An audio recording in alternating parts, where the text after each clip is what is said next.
r/NoSleep. Posted by you/SignedSyledDelivered. I was on a sleeper train. There's this guy who kept on tapping. Then he stopped. I sat back, intrigued. He was tapping the corners of the table, left, right, left, right, left, right, in perfectly spaced intervals. It was almost hypnotic. It wouldn't have caught my notice, if not for the look of utter concentration and anxiety on his face as he tapped carefully with the 2 fingers of each hand, on each corner. I put my shades on, so that I could observe undetected. I bought mirrored shades just for this reason. I'm not a creep, I just like to watch what others do, the quirks they have, and the little details in their actions. Okay, I realize that still sounds kind of creepy. Well, it's people watching anyway, and nothing more. I find human behaviors fascinating. The door to the train carriage slid open, and the noise of the tracks and buzz of conversations crowded in. I looked at the passenger opposite me, still dedicatedly tapping on the table's corners, but now with an increase in the intensity of his frown. "Hi there." A chirpy young lady was at the door. Her presence poured into the room, energetic, lively, unstoppable. I contemplated pretending to be asleep. Then I saw the distress roiling on the tapper's face, as he tried desperately to keep his beat going, determinedly ignoring the lady. I sighed. Then plastered a bright smile on my face to match her sunshine vibes. "Hey!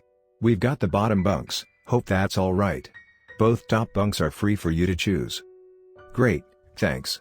She smiled at me, then her gaze drifted to our fellow carriage bunker. She looked confused, then concerned for a moment. She opened her mouth and I immediately spoke up again. "Let me help you with your stuff." I grabbed hold of one end of her heavy backpack. That did the trick. She shifted her attention back to me, and grabbed hold of the other end of her backpack. We heaved it onto the upper bunk. "Thanks."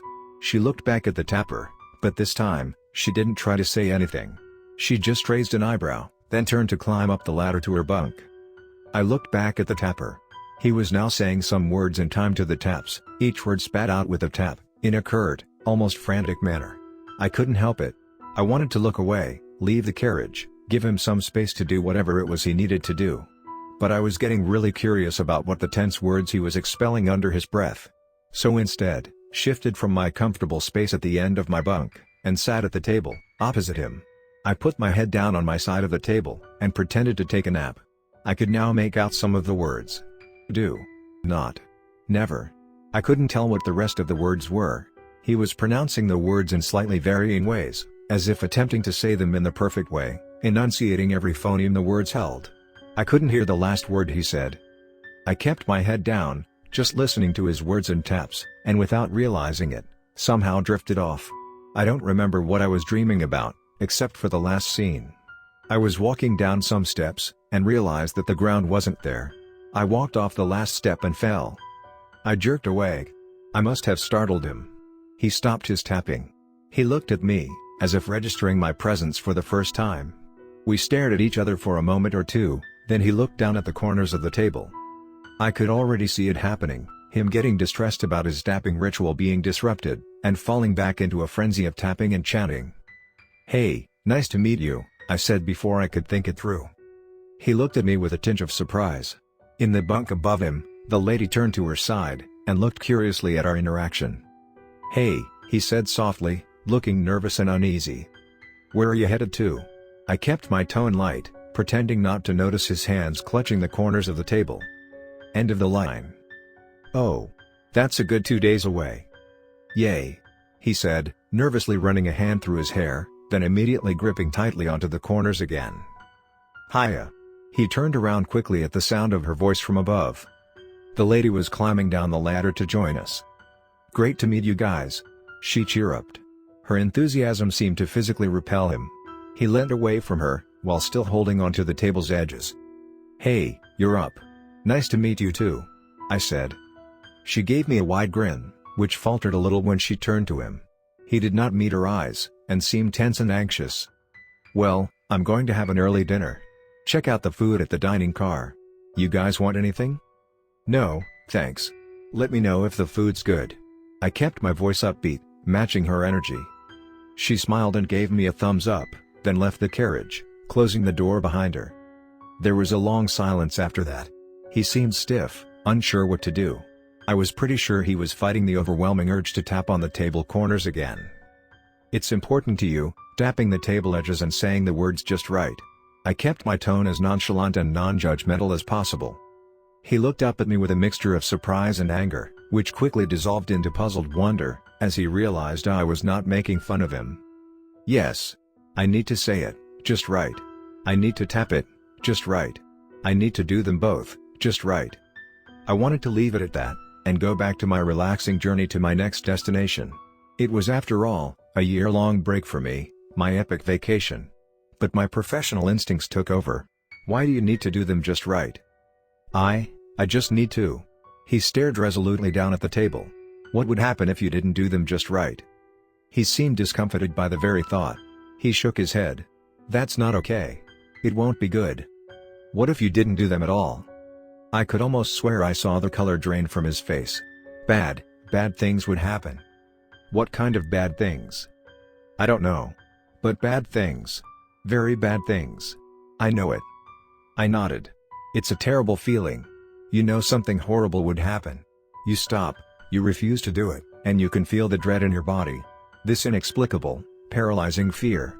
It builds until you snap and do whatever it is you need to do to ease it." Again. He looked at me with the first signs of actual interest since our journey began. "Yes. Exactly that." I nodded again. Then added, "I was that way with lights too. I had to switch my lights on and off, until I was thinking exactly the right thought, in the right way, while the lights went off. Otherwise, I was convinced horrible things would happen." I smiled gently at him. "But one day, it got too much for me. I didn't want to live my life repeating my actions over and over, to ward off some unnameable event. So I just stopped. I switched off the lights while thinking a bad thought, sat down, felt the fear come crashing down on me. I felt like I was suffocating with fear, with horror, with this intense dread that convinced me that I would deeply regret not getting things just right. That I had somehow caused some horrible destruction." I looked up at him. His expression was unreadable. "But nothing happened," I continued. "Nothing bad happened. Even though it felt so real. Felt like it was going to happen." He stayed silent. I cleared my throat nervously. I'd worked with others too, who had these issues. When I was a psychologist. They felt these things too, the fear, the terror, the urge, the need to do whatever their fear was telling them to. I trailed off. His expression was becoming a familiar one. He was frowning. He seemed to be finding the right words to say. "You're describing OCD. I know what I have seems like OCD. I've been diagnosed with OCD. It's not OCD." He began tapping again. "How is it not like OCD?" "I'm sorry, I did not want to jump to any conclusions. I just want to understand what's going on." He took a deep breath, and closed his eyes, all the while still tapping. It was a long while before he spoke. "When I stop tapping, bad things do happen. Or they do begin to happen. But I've always stopped the in time, by tapping again." "Could you tell me more?" Tap. Tap. Tap. At least he wasn't back to spitting out those words. "I've tried to stop before. Of course I've tried to stop before. You think I don't know how I look to others? You think I want to live my life enslaved to these acts? I want to hang out too. I want to talk to others. I want to be normal. But I can't. I've got so fed up. I've tried to stop so many times, but every time I do, something happens." I didn't speak, just waited for him to continue. "Weird things happen. Strange things I can't explain." His breathing was quickening. He was obviously terrified by the recalling of the past. "I tried it once at home, when I was still a student. I fought it when the urge came. When the fear hit me and I knew that it was time for me to tap again. I knew I needed to do it. I tapped for a bit on the sides of my bed, then I stopped. It felt wrong, all sorts of wrong. I felt terrified. But I refused to tap anyway. Then the room just started creaking. The floorboards did, my cupboard, my desk. Everything was creaking. Then my textbook fell off the table. I had to start tapping again. Something horrible was going to happen, I knew it. I started tapping again, and it all stopped. I kept my face neutral, unassuming. I nodded. I tried another time, when I was dating this girl and I just wanted to be normal, to have a proper relationship, to not have to run away to do my stupid rituals. Then we started hearing footsteps. We didn't know where they came from. Just footsteps near us, thought there was no one else. The footsteps got louder, closer, and I had to go. I had to leave. I ran off and found this lamp post. It felt right. I started to tap on the sides of it, and it stopped. The footsteps stopped. I was starting to feel a little bit unnerved. That must have been terrifying. It was tough enough for me to stop. Having those things happen, it must have. No wonder you couldn't stop. My words seemed to hit him hard. He started blinking away tears. It was so tough. But I want to stop. I want so badly to stop. I want everything to go away. I want to be normal. I want to be free. I want to be able to have a conversation with my train mates. I want to walk to the dining car, have a meal, and not be stared at like a freak. The tears kept spilling from his eyes. I felt a tingling, salty sensation at the back of my throat, and a heavy pull on my heart. Do you want to try? Here? With me here? We could face it together. His tears gave way to proper sobs. I didn't know what to do. I just sat there looking at him silently. When his sobs subsided, he lifted his reddened eyes and regarded me for a while. I do want to try. Please. Maybe it'd be better with someone else around. I let out a small sigh of relief. I was hoping he'd be willing to try. I couldn't deal with the thought of him going about his life, living the way he did. I just wanted to point out another thing that could help us along, I said. He watched me expectantly. It can really help to think of what's the worst thing that could happen. Then compare it to your life as you're living it now, and be okay with the worst thing that could happen, to rather face that possibility than live as you're living now. He seemed uncertain, scared. For me, it worked.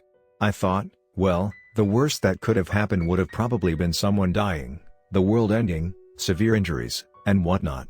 And I realized, I'd rather just let it happen, get it over and done with, than to keep doing these gestures, these repetitive actions, being slave to my fear. I needed to be done with it, whatever the cost. He considered my words with a grave expression. Then he nodded. I'm willing. It's been too long. Too much. It's not allowed me to have a proper life. I smiled at him. Then, let's do it. He looked at me, still tapping the sides of the table. Then his jaw tightened, and he nodded. A few moments passed before he stopped tapping. He put his hands flat on the table. We waited. The first few minutes seemed to take an immense toll on him. His face was pale and cold sweat beaded his face. His breaths were shallow and quick. More time passed, and he seemed almost ready to relax. Then the lights in the carriage flickered. He seemed to almost jump out of his skin. He reached out his hands to the corners of the table, but I grabbed them, and placed them back on the top of the table. I pressed down on them for a while, then let go. He had to do this himself. The lights went out. I took a few deep, calming breaths. This was a coincidence. I knew it, logically. This was a highly unfortunate coincidence. But that was all it was. And if I could help him through it, he could be free from these obsessions and compulsions for the rest of his life. Or at least less controlled by them. I grabbed his hands to make sure he didn't start tapping in the dark. He whimpered a little. He couldn't see my face, but I smiled at him nonetheless, hoping that I could send him some reassuring vibes. Then the train juddered to a halt. I began to feel the cold pricks of sweat on my own face. I realized my face was tensed up, my grip on his hands tight. I forced myself to relax. He grabbed onto my arm once I lessened the pressure on his hands. Despite my fear, I felt heartened. He was determined not to tap, no matter what. We sat in the dark silence, ignoring the aura of doom and fear that had settled around us. Then we heard the breathing. Something was breathing heavily on the bunk above him. A cold needle of fear pierced my heart. We stayed incredibly still. The breathing came downwards. Whatever it was right next to him now. We could hear the rough wafting of air as it breathed onto his face. I heard his breath quicken as his hands clamped painfully on my arms. He still wasn't tapping. I felt a deep respect for him even as I contemplated my impending doom. Then the raspy breaths of whatever it was shifted. It was by my right ear now. I could feel it. It was strangely cold. Every time it breathed in, there was a wet rattling sound. When it breathed out, my ear was grazed by a sharp cold gust. It stank. It had a horrible, rotting stench about it. But still, we grabbed hold of one another's arms, refusing to let go. Refusing to tap. I don't know what came over us, what made us so emboldened as to continue resisting despite the insane things going on in our carriage. That was a mistake. Its cold, mocking voice slithered into the quiet of our carriage. You will suffer. I was beyond convinced, at this point that this was anything related to OCD. "Are you willing to pay the price for your insolence?" it hissed. "Do you accept credit cards?" The word slipped out of my mouth before I could stop it. My blood froze in my veins as the possible repercussions of my stupidity struck me. Then the carriage was flooded with light. The lady was back. Our savior. "Hey guys. The food was great." She took in the scene of us clasping each other's arms in death grips. "Oh wow, okay. You guys sure bonded without me." The cold heavy air began to disperse. A light whisper caressed my ears. "I'll be back. For you." Then it was gone. Its presence ebbed away, just like that. He looked at me with shock and relief on his face. "Yay, we did," he said, smiling at me in gratitude. A pure joy began to light his face. He looked like a whole different person. I smiled back at him, shrugging off the disquiet I felt. "We did.